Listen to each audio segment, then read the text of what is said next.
안녕하세요. 저는 올해 68세 김영희입니다. 남편은 3년 전에 심장마비로 먼저 세상을 떠났습니다.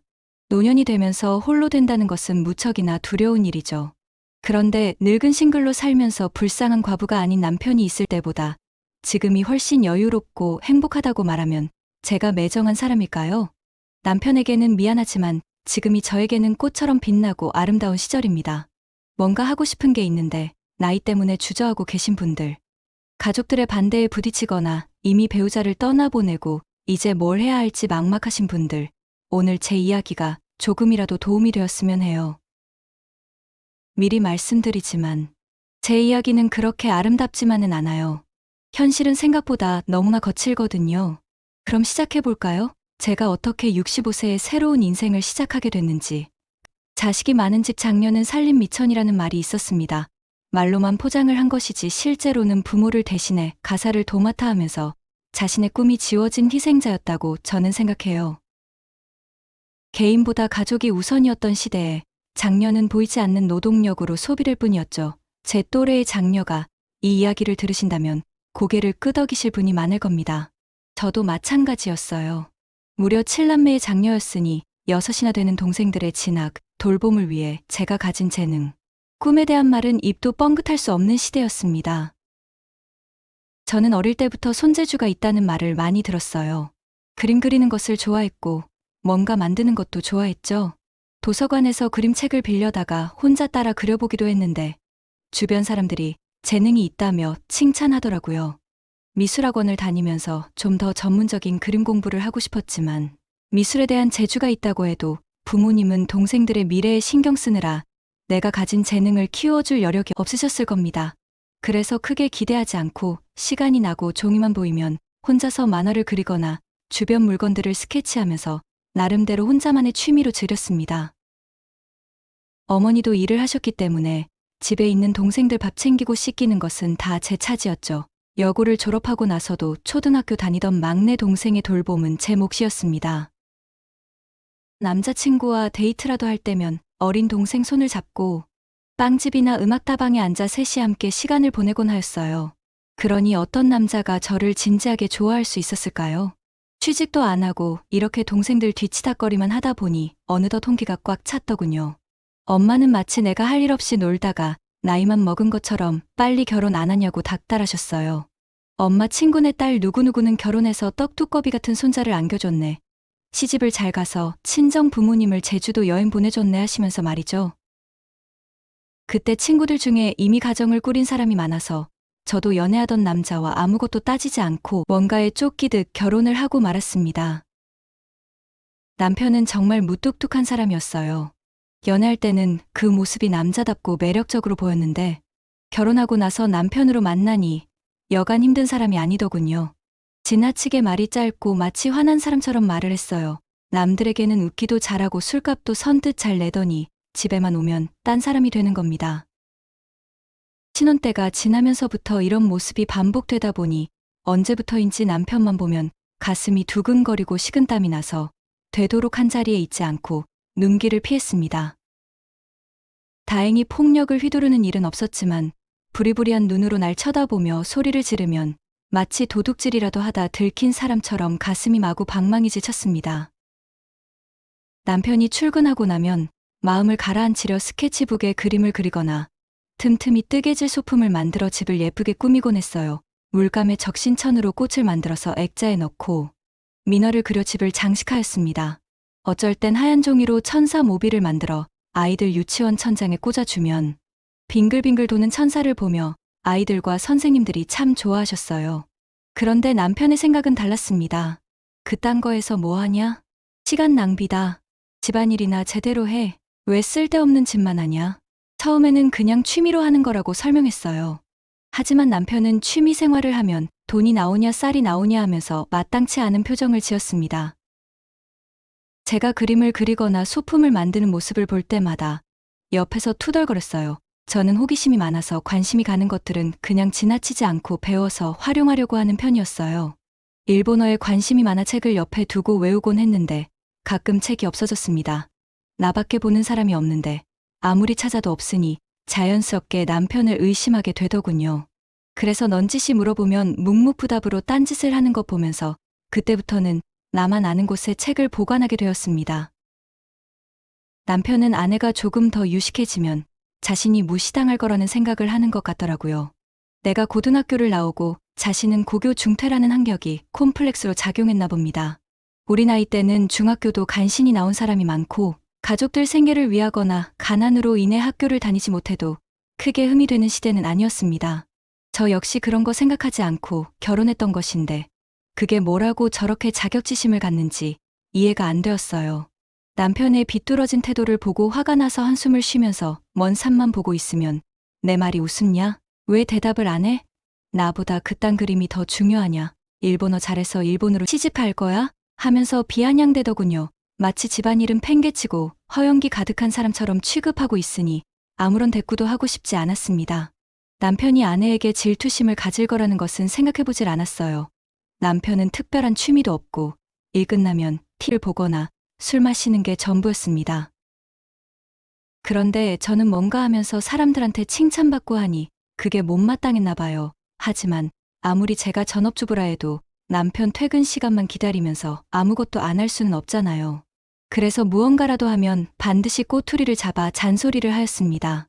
남편은 제가 눈에 보이는 곳에서 자기가 통제할 수 있는 단순한 일만 하기를 원했어요. 살림하고 밥하고 청소하고 이렇게 정해진 역할 말이에요. 그런데 제가 그림을 그리거나 뭔가 배운다는 건 남편이 바라는 아내의 역할을 벗어나는 것이었죠. 어쩌다 제가 뭔가 잘하는 모습을 보이면 이 여자가 나보다 뛰어나면 어떡하지? 나를 무시하게 되면 어쩌지? 하는 생각을 했었던 것 같습니다. 시간이 지날수록 점점 질투와 자격지심이 드러났어요. 제가 책을 읽으면 박사 될 거야? 뉴스 보면서 제가 뭔가 의견을 말하면 아는 척한다. 친구들과 모임에서 제가 이러이러한 말을 했다고 하면 나서지 말고 조용히 있어라 하는 식이었어요. 특히 다른 사람들 앞에서 저에게 병 주고 약 주는 말을 서슴지 않았어요. 우리 집사람은 공부는 좀 했지만 실생활엔 무능하고 아는 건 많은데 센스가 없어요. 내가 특별히 많이 배운 사람도 아니고 그렇다고 외모가 뛰어나지도 않는데 내가 칭찬을 받고 존재감이 올라가면 상대적으로 자신이 초라해 보인다고 생각했나 봐요. 그래서 저를 계속 찾게 만들려고 했던 거죠. 저의 자신감을 꺾고 재능을 비하하고 도전하려는 마음을 꺾으려 했나 봅니다. 내가 그린 민화를 뜨개질로 해서 만든 벽걸이를 본 동네 아주머니 한 분이 정말 잘 만들었네. 이런 재능이 있으면 뜨개질 공방이라도 차려야겠다고 하셨습니다. 그 말을 옆에서 듣고 있던 남편이 아주머니가 가시자마자 발끈했어요. 남이 하는 말에 현혹되지 마라. 취미로 하는 거랑 전문가가 하는 거랑은 차원이 다르다. 괜히 나서서 창피나 당하지 마라. 나는 듣고만 있었는데 혼자 열받아 하는 것을 보니 참 어이가 없었습니다. 사실 아파트 상가에서 조그만 뜨개질 공방을 하고 싶었는데 마치 눈치챈 것처럼 미리 반대하는 것을 보니 나도 모르게 기운이 빠져버리더군요. 그러니 정말 마음이 더 멀어졌습니다. 아내의 재주를 격려는 못할 망정 타박만 하고 있으니까요. 그 일로 다투고 난 후부터 남편은 내가 집에서 하는 것에 대해서는 더 이상 잔소리를 하지 않았지만 아내가 집안일 외에 어떤 직업을 갖는다는 것은 절대 용납하지 않았어요. 지친 저도 더 이상 저의 계획에 대해 아무 말도 하고 싶지 않아서 남편이 하는 말에는 그저 생각 없이 고개만 끄덕였습니다. 남편은 그제서야 만족해하는 것 같았어요. 하지만 저는 그때부터 남편이 가까이 다가오면 화가 나서 얼른 자리를 피했어요. 그럴 때면 또 왜 자기를 무시하느냐며 화를 버럭 내었습니다. 그런데 이런 통제는 나에게만 그런 것이 아니라 아이들에게도 똑같았어요. 걸핏하면 아이들에게 화를 내고 자신이 정한 기준에서 조금만 벗어나도 노발대발 난리를 쳤습니다. 그러니 아이들이 아빠와 함께 있지 않으려 이리저리 꾀를 부리는 것도 당연하죠. 어쩌다 아이들을 데리고 놀러 갈 때면 차 안에서부터 아이들 기분을 다운시켜버렸어요. 떠들지 마라. 차 어지럽히지 마라. 창문 열지 마라. 아이들은 다른 집 아빠가 가족에게 자상한 모습을 보이면 일부러 외면하거나 그저 부럽다는 듯한 표정을 지은 채 저를 힐끔 쳐다봤습니다. 그런 아이들을 보면 또 다시 나의 화는 끌어올랐어요. 운전면허 이야기를 처음 꺼낸 게 40대 후반이었습니다. 아이들도 다 컸고 혼자서도 어디 갈 일이 많아졌거든요. 면허를 따려고 학원에 등록한다고 말했더니 남편은 마치 내가 못할 짓이라도 한 것처럼 고래고래 소리를 지르면서 나이가 몇인데 지금 와서 운전을 배워. 여자들이 운전하면 사고 나기 십상이야. 여자들이 사고를 얼마나 많이 내는데 그래. 여자는 공간 능력이 떨어져서 감각이 둔해. 길에서 여자가 운전하는 차 보면 다들 피해 가잖아. 여자 운전자들 보면 화장하면서 운전하고, 전화하면서 운전하고 정신이 없어. 괜히 교통운잡이나 유발하면서 남자들에게 쌍욕이나 듣고 말이지. 이런 말들을 주절주절 계속했어요. 마치 여자가 운전하면 세상이 망할 것처럼 말이죠. 하지만 진짜 속마음은 달랐던 것 같아요. 제가 운전을 하게 되면 혼자서도 어디든 갈 수 있잖아요. 그럼 남편한테 의존하지 않아도 되고, 자유롭게 돌아다닐 수 있고, 내가 남편의 통제로부터 쉽게 벗어날 수도 있다는 생각을 했을 겁니다. 어디 가려면 나한테 말해. 내가 시간 맞춰서 데려다 줄게. 겉으로는 친절한 것 같지만 사실은 제 행동을 통제하려는 거라는 것을 저는 알고 있었어요. 몇 년이 흘러 이번에는 요양보호사 자격증을 따야겠다고 말했더니 또 다시 저를 억누르려는 의도를 거리낌 없이 드러냈습니다. 이 여자 갈수록 태산이네. 집안일이나 제대로 하지. 노인들을 돌보겠다고? 웃기잖아요. 30년간 집안일을 해왔는데 제대로 못하는 사람이라니. 그러다 급기야는 우리가 돈이 없어서 네가 일하냐? 창피하게 여기까지 가더군요. 남편한테는 아내가 밖에서 일하는 것 자체가 자존심 상하는 일이었나 봐요. 마치 자기가 무능해 보인다고 생각하는 것 같더라고요. 하지만 더 심한 편견들이 쏟아졌어요. 요양보호사가 뭐 하는 사람들인지 알아? 노인네들 똥오줌이나 치우고 그런 더러운 일이나 하는 거야. 못 배우고 가난한 사람들이나 하는 일을 너처럼 배운 사람이 왜 해?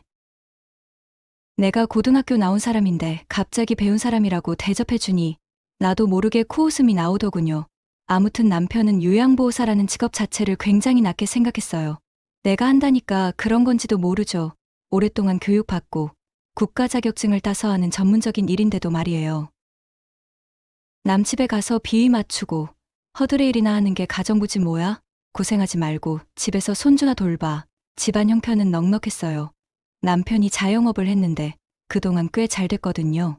하지만 저는 꽉 막힌 남편에게 받아 쓰는 돈이 너무나 치사해서 내가 직접 돈을 벌고 싶었고 시간도 많고 하니 돈과 보람을 함께 느끼고 싶었던 거예요. 아이들은 다 자라서 모두 제 할 일 하고 있으니 저도 나만의 일을 찾으려는 욕심도 있었고요. 그런데 남편은 그런 제 마음을 전혀 이해하려 하지 않았어요. 여자가 무슨 보람이 필요해. 가정을 잘 꾸리는 게 여자의 보람이지. 이런 말들을 들을 때마다 정말 답답했어요. 특히 다른 사람들 앞에서 이런 얘기를 하면 그 사람들도 거들었죠. 아이고, 형님 벌이가 좋은데 왜 형수님까지 고생을 하려고 해요? 요양보호사 일이 쉬운 줄 아나 봐요. 정말 힘들다고 하던데요. 이런 반응들을 보면서 남편은 더욱 확신을 갖게 됐어요. 봐라, 내가 옳다고 했잖아. 하지만 그럴수록 저는 점점 더 화가 났어요. 왜 제가 하고 싶어하는 일은 남편이 무조건 반대하는 걸까요? 제가 원하는 건 이제 남편과 아이들 돌보는 것에서 벗어나 인간 김영희가 원하는 일을 하고 싶을 뿐이었습니다. 하지만 남편에게는 그런 제 마음이 전혀 이해되지 않았나 봐요. 싸우기 싫어서 대화를 피하다 보니 부부 사이는 점점 멀어져만 갔습니다. 친구들을 만나보면 자유롭게 자신이 하고 싶은 것들을 남편에 구애받지 않고 다양하게 즐기며 재미있게 살고 있었어요. 어떤 친구는 서예 전시회도 열고 어떤 친구는 요가를 하고 또 다른 친구는 정말로 요양보호사 자격증을 따서 일을 하고 있었어요. 그러면서 제게도 권했습니다. 영희야, 너도 해봐. 집에만 있으면 답답하지 않아. 친구들도 처음에는 남편을 설득해봐라고 했지만 점점 그런 말도 안 하게 되더라고요. 저도 매번 똑같은 남편 때문에라는 대답만 하니까 지겨웠을 거예요. 그러면서 저는 점점 친구들과의 대화에서 소외되는 것 같았습니다. 친구들이 새로 배우고 하는 일을 재미있게 얘기할 때 저는 할 말이 없었거든요. 영희는 요즘 어떻게 지내니? 라고 물어보면 내 대답은 늘 그냥 집에서 열심히 살림하고 있지. 이것밖에 할 말이 없었어요. 어느 날은 친구가 이런 말을 했어요. 영희, 너 학창시절에는 그렇지 않았는데 너무나 얌전해졌다. 맞아요. 예전에는 활달하고 새로운 것에 대한 관심도 많아. 배우고 싶은 것은 독학을 해서 반드시 성취했거든요. 그런데 언제부터인가 그런 모습이 사라져버리고 살림왕 김영이라는 이름만으로 친구들에게 각인된 거예요. 아침에 남편이 일 나가고 나면 집에는 저 혼자만 남았어요. 청소하고 빨래하고 저녁 준비하고 매일 똑같은 일의 반복이었습니다. 가끔 예전에 그렸던 그림들을 꺼내보면 오래전에 그린 건데도 지금 봐도 나쁘지 않더라고요. 내가 이런 걸 그렸었나? 싶을 정도로요. 그럴 때마다 가슴이 터질 것 같았습니다. 그때 계속했다면 지금쯤 얼마나 늘었을까? 혹시 작은 전시회라도 할 수 있었을까? 그런 생각들이 꼬리에 꼬리를 물고 이어졌어요. 하지만 내 귀에 남편 목소리가 윙윙거리며 들렸어요. 쓸데없는 짓 하지 마라. 시간 낭비다. 주제를 알아라. 그러면서 점점 제 자신이 정말 쓸모없는 사람인 것 같다는 생각이 들기 시작했어요. 난 아무것도 할 줄 아는 게 없는 건가? 이런 생각들이 머릿속을 떠나지 않았어요. 그런데 어느 날 남편이 술 마시고 집에 와서 하는 말이 참으로 가관이었습니다. 다른 집 부인들은 뭔가 하나씩 다 하던데 우리 집사람은 집에서 편히 놀고 있네. 친구 마누라는 옷가게 차려서 제법 돈을 벌고 또 어떤 마누라는 마트 점원으로 일하는데 월급이 쏠쏠하더구만. 그런 말을 듣자마자 나도 모르게 큰 소리를 질렀어요. 뭐야, 내가 일하고 싶어 할 때는 난리쳤으면서 무슨 소리야. 남편은 뻔뻔스럽게도 내가 언제 그랬냐? 하고 오리발 내미는데 정말이지 한숨이 절로 나오더군요. 앞으로 몇십 년을 더 살아야 하는데 이렇게 똑같은 하루만 반복하며 살아야 하는 건가? 그땐 너무 절망스러웠습니다. 마치 깊은 우물 속에 혼자 갇혀 있는 기분이었어요. 위를 올려다보면 작은 하늘이 보이긴 하는데 도저히 올라갈 수가 없는 그런 기분이었어요. 그리고 화가 났던 건 그 우물을 벗어나지 못하도록 저를 막고 있는 사람이 다름 아닌 35년을 산 남편이라는 거였어요. 저를 가장 사랑해야 할 사람이, 저를 가장 이해해줘야 할 사람이 오히려 제가 꿈꾸는 모든 것들을 차단해버렸으니까요. 남편 몰래 아무도 보지 않는 곳에서 혼자 많이 울었어요. 내가 뭘 잘못했나? 내가 원하는 게 그렇게 큰 욕심인가? 그냥 뭔가 배우고 싶고 도전해보고 싶고 나도 쓸모 있는 사람이라는 것을 확인하고 싶은데 그게 그렇게 잘못된 일인가? 그런데 어느 날 청천벽력 같은 일이 벌어졌어요. 아침 출근을 준비하던 남편이 한참 시간이 지나도 식탁에 나타나지 않았습니다. 남편에 대한 기분이 많이 상해 있던 터라 투덜거리며 안방문을 열었는데 남편이 옷을 걸치다만 자세로 바닥에 엎드려 있었어요. 순간 불길한 생각이 들었습니다. 남편을 흔들어 봐도 미동이 없어 벌벌 떨리는 손으로 119를 불러 병원 응급실까지 갔는데 이미 호흡이 멈춰 있었고 수차례 심폐소생술 시도 끝에 의사는 결국 제게 남편의 사망을 통보했습니다. 사망 원인은 심근경색이었습니다. 무슨 이런 일이 있을까요? 머리가 하얘지면서 온몸의 기운이 다 빠져버린 저는 힘없이 쓰러졌어요. 삶과 죽음의 경계가 이렇게 순간적일 수 있을까요? 119를 부르고 사망을 확인하기까지 1시간도 안 걸렸어요. 함께 살아온 시간이 35년인데 이별의 순간은 너무 짧잖아요. 두렵고 슬펐어요. 아무리 갈등이 많았다고 해도 아이들 키우느라 힘들 때도 함께했고 경제적으로 어려울 때도 같이 버텨왔던 사람이었어요. 장례를 치르고도 저는 한참 동안을 자리에만 누워 있었던 것 같습니다. 49제가 끝나고 아이들도 떠난 집에 우두커니 앉아 있는데 갑자기 현실이 내 앞으로 확 다가왔습니다. 이제 나 혼자구나. 앞으로 어떻게 살아야 하지? 무서웠어요. 지금까지는 남편이 모든 걸 결정했거든요. 큰일은 물론이고 작은 일들까지도요. 어디로 가족여행을 갈지, 가전제품을 언제 바꿀지, 심지어 저녁 반찬 메뉴까지도 남편 의견을 물어보는 게 습관이었어요. 그런데 이제는 모든 걸 제가 결정해야 하는 거예요.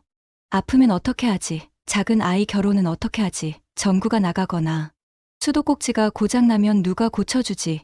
이런 실질적인 걱정들이 밀려왔어요.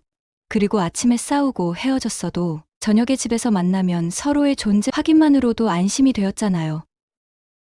남편이 집에 있으면 냉겨 돌았는데 지금의 냉기는 얼음물 한 바가지를 더 뒤집어 쓴 느낌이었습니다. 이제 집에 들어와도 맞아주는 사람 한 명 없이 나 혼자겠구나. 지금까지는 남편 중심 가족 중심으로만 살아왔는데 이제 내가 중심이 되어 나 자신을 위해 살아야 한다는 게 어색하고 무섭기도 했어요. 남편이 원하는 대로 남편의 기준에 맞춰서만 살아왔던 내가 주체적으로 어떻게 살아야 할지는 제대로 생각해 본 적이 없었어요. 항상 남편이 싫어할까, 남편이 뭐라고 할까 생각했거든요. 그런데 인간이란 얼마나 간사한지 모릅니다. 시간이 가면서 또 다른 감정이 올라왔어요. 이제 자유로워졌구나라는 생각이요. 이런 생각을 하는 제 자신이 부끄러웠습니다. 남편이 죽었는데 어떻게 이런 생각을 하는 거지? 내가 정말 그 사람의 아내 맞나? 그러나 두려움에 잠 못 들면서도 한편으로는 이제 아무도 내가 하고 싶은 걸 막지 않겠구나 라는 생각이 들었어요. 그러다 또 죄책감이 밀려오다 자유로움을 느끼는 그런 날들이 반복되었습니다. 언제부터 점차 회복이 되면서 기분이 나아지는 걸 느꼈습니다. 이젠 아침 식사 메뉴를 걱정하지 않아도 되었어요. 먹고 싶으면 먹고 사과 한 쪽으로 식사를 대신할 수도 있었어요. TV 리모컨은 내 차지가 되었고 저녁 때는 가끔 스테이크를 구워 포도주와 음악을 듣는 호사를 누렸어요. 그런 작은 경험들을 하면서 혼자가 된 것을 받아들이게 되었습니다. 남편이 남긴 보험금과 집이 있고 예금도 어느 정도 있어서 작은아이 결혼비용과 내 생활비는 크게 문제가 없을 것 같았습니다. 하지만 그게 다가 아니잖아요. 가장 큰 고민은 나머지 인생을 어떻게 살 것인가였어요. 건강하다면 앞으로 20년 이상은 더 살아야 할 텐데 아이들에게 의지할 수도 없고 그 긴 시간을 어떻게 보낼 것인가. 어느 날 밤 혼자 앉아서 생각했어요. 더 이상 망설이지 말자. 지금이라도 늦지 않았으니 내가 정말 하고 싶었던 일들을 해보자. 이제 남편의 허락은 필요하지 않아. 이제는 내가 내 인생의 주인공이야. 그렇게 마음을 먹으니까 조금씩 용기가 생기더라고요. 두렵기도 했지만 한편으로는 기대되기도 했고 정말 오랜만에 느끼는 설렘이었어요. 사실 저는 완강히 반대하는 남편 눈을 피해 몇 년 전에 운전면허증을 취득해 두었어요. 물론 남편 몰래 장롱 깊숙이 숨겨놓아 말 그대로 장롱면허가 되고 말았지만요. 이 면허증이 제게 제2의 인생을 열어주는 열쇠라는 것을 뒤늦게야 알게 되어 정말 기뻤습니다. 무언가 활용할 일이 많을 것 같았어요. 이제 정식으로 운전을 해보기로 했습니다. 이것도 한참 망설였어요. 65세에 실제로 운전을 시작한다는 게 정말 가능할까? 하지만 더 큰 두려움이 있었어요. 만약 사고라도 나면 어떡하지? 남편이 살아있을 때 했던 말이 자꾸 떠올랐어요. 여자가 운전하면 사고 나기 십상이야. 그 말이 머릿속에서 계속 떠나지 않더라고요. 혼자 운전하다가 길에서 차가 고장나면, 사고가 나면 누가 도와주지? 이런 걱정들 때문에 몇 달을 망설였어요. 그런데 어느 날 친구 만나러 가는데 늦을 것 같아서 택시를 탔어요. 기사님이 72세 여성분이셨어요. 남편 죽고 나서 64살에 면허 땄어요. 처음엔 무서웠지만 생각보다 괜찮더라고요. 나이가 들어서인지 오히려 더 조심스럽게 운전하게 되고요. 그 말을 듣는 순간 가슴이 뻥 뚫리는 시원함을 느꼈습니다. 나보다 나이 많은 분도 하는데 나라고 못할 게 뭐야? 그날 곧바로 평소 갖고 싶던 소형 중고차를 한 대 샀습니다. 아무리 연수를 여러 날 했어도 첫 번째 혼자서 하는 운전은 무척 떨리더군요. 손에 땀이 나고 심장이 쿵쾅거리고 앞차가 서면 긴장해서 허벅지와 두 손에 힘이 들어가면서 혼잣말로 괜찮아를 계속 중얼거렸습니다. 그 후 몇 달 동안은 운전의 두려움에 비가 오면 차선이 안 보이니까, 눈이 오면 길이 미끄러우니까, 퇴근길이라 복잡하니까 등 여러 핑계를 대며 택시를 타고 다닌 적이 많았습니다. 그러다 조금씩 익숙해지면서 처음으로 시외 드라이브를 갔을 때의 느낌은 여러분도 아시죠? 말 그대로 새가 되어 하늘을 나는 기분이었어요. 이제 내가 가고 싶은 곳은 어디든 갈 수 있구나. 조금 더 능숙해지면 전국 일주를 떠나야지. 하나를 이루게 되니 10개의 꿈이 생기더군요. 그래요. 나이가 들어서 뭔가를 배우고 새롭게 시작하는 건 분명히 어렵지만 일단 첫 번째를 이루고 나면 더 많은 일들이 펼쳐진다는 것을 그때서야 알게 되었습니다. 운전을 하게 되니까 자신감이 생겼어요. 나도 할 수 있구나라는 확신이 들었거든요. 그 다음에 생각한 게 요양보호사 자격증이었어요.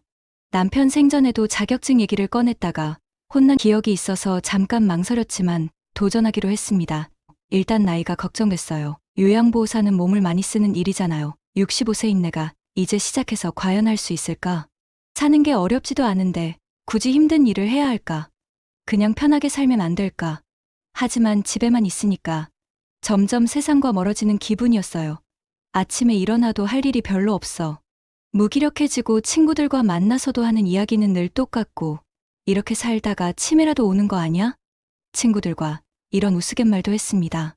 그래서 결심했어요. 내 자신의 건강을 위해서 일해보자고. 사실 이 나이에 할 수 있는 직업은 별로 없었어요.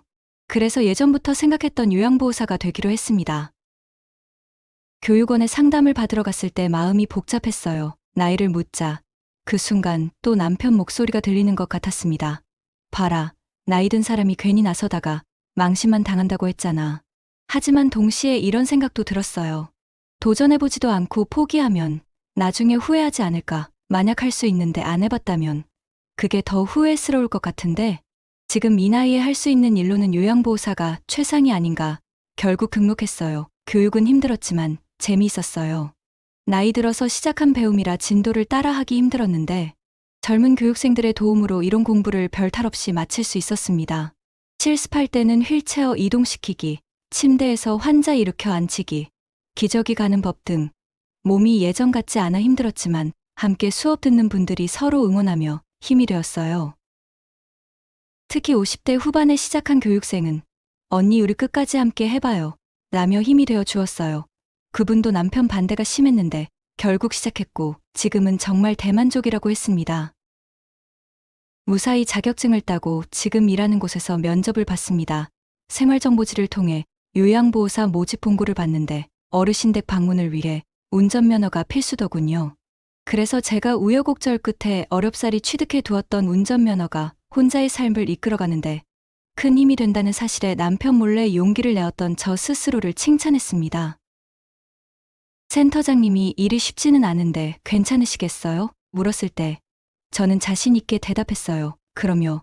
나이가 많은 것이 오히려 장점이라고 생각합니다. 인생 경험이 많아 어르신들 마음을 더 잘 이해할 수 있으니까요. 지금 요양보호사로 일한 지 2년 정도 됐어요. 주 5일 동안 두 분의 어르신을 대상으로 3시간씩 하루 6시간 일하고 있습니다. 오후 2시에 끝나니 시간 활용하기에 너무 좋았습니다. 그러나 처음에는 생각한 것보다 몸도 마음도 힘들었어요. 용감히 뛰어들긴 했지만 현실이 그렇게 쉽지는 않더라고요. 처음엔 어르신 가족들에게 상처를 받았습니다.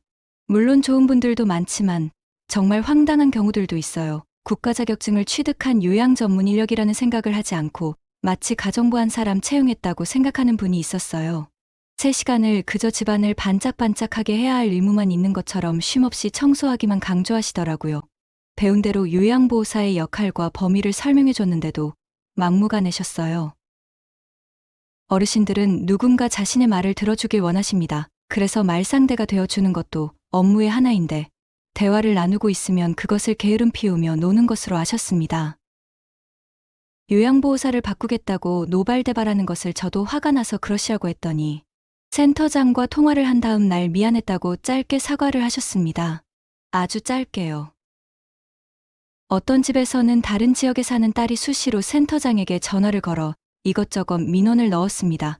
우리가 돈 주겠다는데 이것저것 좀 더 해주시면 안 되나요? 다른 요양보호사는 다 해주던데 센터장님이 저를 불러서 넌지시 말씀하셨어요. 가족들 기분 상하지 않게 적당히 맞춰서 해주세요. 내가 하고 싶어서 선택한 일이지만 돈 번다는 게 정말 쉽지 않더군요. 그래도 좋은 보호자분이 더 많았고 어르신들이 저를 좋아해서 재미있게 시간을 보내는 경우가 훨씬 많았어요. 그리고 깨달았어요. 어떤 일이든 동전의 양면처럼 서로 다른 면이 있다는 것을요. 남편이 자영업할 때도 돈은 잘 벌었지만 힘든 손님들 때문에 스트레스 받는 걸 종종 봤거든요. 요양보호사 일이 특별히 더 힘든 게 아니라 사람을 상대하는 모든 일이 다 그런 거구나 싶었어요. 이 일을 통해서 정말 많은 걸 배우고 얻었습니다. 일단 내가 원하는 만큼만 일할 수 있고 경제적으로 훨씬 여유로워졌어요. 그리고 이 나이에 취업이 마음처럼 쉬운가요? 월급은 적지만 제가 번 돈으로 제가 하고 싶은 일들을 할 수 있으니까 정말 뿌듯해요. 무엇보다 하루가 바빠져서 좋았습니다. 집에만 있을 때는 점점 세상과 멀어지는 기분이었는데 지금은 매일 누군가의 삶에도 도움이 되고 있잖아요. 집에 오면 수채화를 그리고 뜨개질도 하면서 밤에는 포도주도 즐깁니다. 일하면서 스트레스도 받고 감정적으로 힘들 때가 있는데 그런 여가를 즐기면 마음이 편해져요. 지금 남편이 살아있다면 이런 나를 보며 뭐라고 말했을까요? 아마 지금도 화를 내며 반대했을 거예요. 집이나 지키면서 손자나 돌봐라 이랬겠죠. 가끔 옛날 친구들을 만나면 영희가 정말 달라졌다고 말해요. 표정도 밝아지고 말하는 것도 활달해졌다 하더라고요. 저도 그렇게 느껴요. 예전에는 항상 눈치를 봤거든요. 남편 눈치, 자식들 눈치. 하지만 지금은 누가 뭐라고 싫은 소리를 해도 별로 마음에 두지 않을 만큼 자신감이 생겼어요. 물론 요양보호사 일이 힘들 때도 많아요. 몸도 힘들고 보호자들한테 부당한 대우를 받을 때도 있고요. 하지만 그런 일들을 겪으면서 오히려 더 강해진 것 같아요. 예전 같으면 그냥 참고 넘어갔을 텐데 지금은 아니라고 떳떳하게 말할 수 있거든요. 센터에서도 이제는 저를 믿고 어려운 케이스들을 맡겨주세요. 김영희 선생님이 가시면 가족들이 안심한다고 하더라고요. 그런 말을 들을 때 정말 뿌듯해요. 치매 어르신 김할머니를 처음 뵌 건 봄 햇살이 참 따사롭던 날이었습니다. 안녕하세요 어르신. 밥 먹었어. 첫 만남부터 할머니와 나 사이엔 특별한 인사 방식이 생겼어요. 만날 땐 밥 먹어. 대화 중엔 밥 먹었어. 집에 돌아갈 땐 밥 먹고 가. 김할머니는 내가 누구든 오늘 뭘 했든 상관없습니다. 중요한 건 밥은 먹었냐는 거죠. 배고프면 아무 일도 못해. 사람은 밥이 먼저야. 그래요. 할머니의 삶의 철학은 단순하지만 전곡을 찌릅니다. 우리는 하루에도 몇 번씩이나 이와 같은 질문과 대답을 주고받아요. 언뜻 보기엔 맥락 없이 반복되는 것 같지만 나는 이 말이 할머니의 정서적 신호라는 걸 알게 되었어요. 밥 먹었냐는 말은 한국적 정서에서 가장 원초적인 관심과 애정의 표현이잖아요. 엄마가 자식에게, 할머니가 손주에게, 이웃이 이웃에게 건네는 말. 어떻게 지내니? 잘 있니? 너 괜찮니? 라는 질문이 밥 먹었어. 이 짧은 문장에 내포되어 있다고 생각해요. 사람들은 요양보호사라 하면 주로 식사 보조나 위생관리, 병원 동행 같은 물리적 서비스만 떠올립니다. 물론 그런 일도 중요하지만 가장 중요한 일은 따로 있어요. 어르신께 말 상대가 되어드리는 것이지요. 기억이 희미해지고 몸이 말을 듣지 않아도 어르신들은 여전히 누군가에게 말을 건네고 싶고 반응도 궁금해하십니다. 기억 속에 남아있는 추억들과 상대방이 살아가는 이야기. 저는 할머니의 사생팬처럼 이것저것 많이 물어봅니다. 매일 똑같은 질문을 하는데도 할머니는 전혀 지겨워하지 않고 여전히 같은 답변을 재미있게 하시죠. 그럴 땐 제 사생활도 살짝 털어놓으며 할머니와 함께 소리내어 웃곤 합니다. 할머니는 누구보다 밥에 진심입니다. 그 말은 일종의 보살핌의 상징이자 엄마라는 존재의 상징일지도 모릅니다. 가난에 찌들었고 남편 없이 어린 자식들 기르기 힘들었지만 그 모든 일이 밥을 챙겨주기 위한 당연한 고단함이었다는 것. 그게 김할머니가 살아오며 쌓아온 사랑의 방식이었고 지금도 그 방식으로 저에게 표현하시는 것이 아닐까요? 똑같은 대화는 어제도 아마 내일도 반복될 것입니다. 그런데 놀랍게도 밥 먹어라는 반복되는 한 문장의 대화만으로도 우리는 꽤 정다운 사이가 되었어요. 김할머니는 오늘도 밥 먹어를 반복하십니다. 밥 먹었어. 나도 웃으며 대답합니다. 네, 밥 먹었어요. 어르신은요? 남보다 늦게 시작한 일이지만 이런 경험이 쌓이면서 전문성을 인정받고 있다는 느낌이 들어요. 지금은 이제 시작하려는 후배 요양보호사들에게 조언도 해주고 있습니다. 특히 나이 드셔서 새로 시작하시는 분들께는 힘들어도 포기하지 마세요. 시간이 지나면 분명히 자신의 선택을 잘했다고 생각하실 거예요 라고 말씀드립니다. 요즘은 제가 다른 분들에게 도움이 된다는 생각이 들어서 기쁩니다. 저도 돌봄을 받아야 할 나이인데 나보다 더 힘든 노인들의 돌봄을 할 수 있다는 것이 얼마나 다행인가요? 혹시 저랑 비슷한 경험과 고민에 빠졌던 분들이 계신가요? 제가 말씀드리고 싶은 건 나이가 몇 살이건 시작이 가장 좋은 시기는 지금이라는 말 잊지 마세요. 저 같은 할머니도 새로 시작했잖아요. 처음에는 도전한다는 것이 정말 무서웠어요. 너무 오랫동안 우물 속에서만 갇혀 살았거든요. 이 나이에 새로운 일을 배워서 할 수 있을까? 젊은 사람들과 경쟁할 수 있을까? 하지만 해보니까 할 수 있더라고요. 오히려 나이가 장점이 되는 경우도 많아요. 어쨌든 내 인생을 누가 대신 살아주진 않으니까요. 저는 앞으로도 계속 새로운 것들에 도전해볼 생각이에요. 요양보호사 일을 계속하면서 언젠가는 그림 전시회도 열어보고 싶고 뜨개질 공방도 생각 중이에요. 어쩌면 우리 인생 2막 3막이 지나간 인생보다 더 재밌을 수도 있어요. 오늘 저희 긴 이야기가 누군가에게 작은 용기가 되었으면 좋겠습니다. 마지막으로 먼저 간 남편에게 말하고 싶네요. 여보, 지금 나는 어느 때보다 행복해. 함께 있을 때 잘하지 그랬어. 시청해주셔서 감사합니다. 구독과 좋아요 잊지 마세요.